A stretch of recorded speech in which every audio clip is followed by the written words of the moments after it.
My dear sisters and brothers in Christ, in today's Gospel, Jesus speaks words that may surprise us and even unsettle us.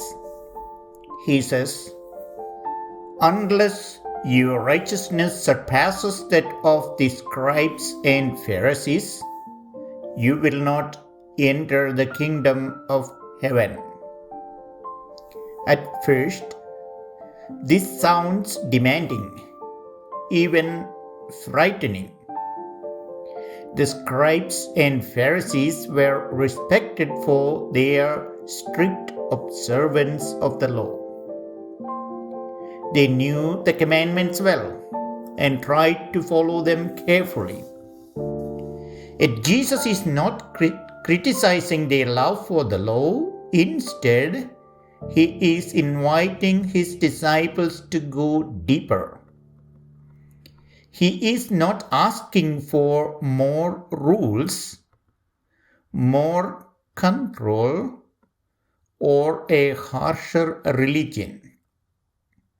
He is asking for something more personal, a transformed heart. For Jesus, faith is not mainly about appearance or external correctness, but about who we are becoming before God and before one another. To make this clear, Jesus gives very concrete examples. He speaks about anger, desire, and truthfulness, real experiences from daily life. In each case, He moves from the outward action to their inner attitude. It is not enough, He says, simply not to kill. Anger, resentment, and contempt already would wound relationships and damage human dignity. It is not enough to avoid adultery. Looking at another person with selfish desire turns them into an object instead of respecting them as a person. And it is not enough to avoid false oaths.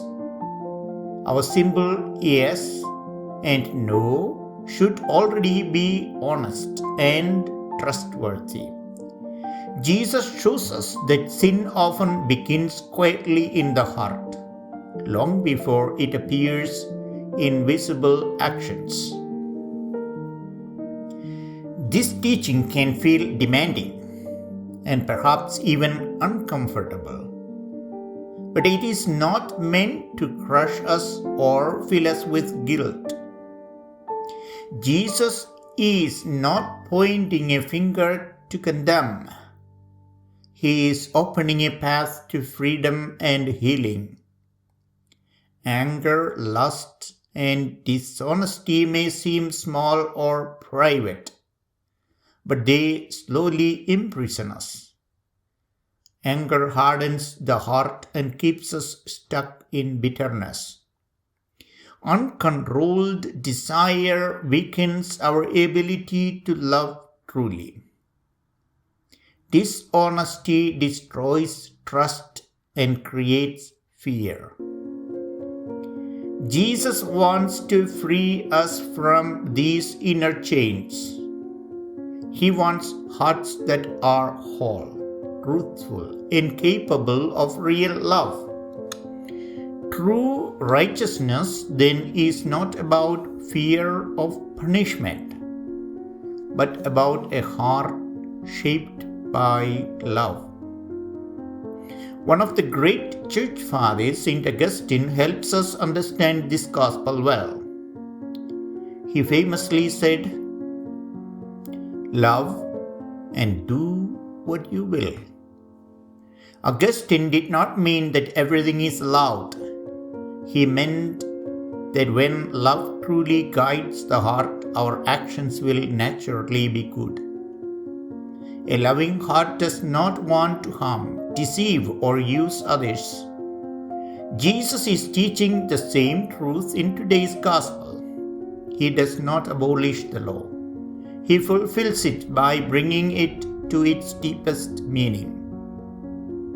When the heart is formed by love, anger gives way to patience. Desire becomes respect, and words become honest. Love becomes the soul of the law. For us today, this gospel is a gentle but serious invitation to look honestly at our own hearts. Where do I hold on to anger instead of seeking reconciliation? Where do my thoughts fail to respect the dignity of others? Are my words simple, truthful, or reliable? Jesus does not expect perfection overnight. He knows our weakness and our struggles. What He asks for is sincerity, humility, and a willingness to grow. With God's grace, small steps can lead to deep change. As we celebrate the Eucharist, let us ask the Lord for a clean heart, a truthful spirit, and a love that goes beyond the surface.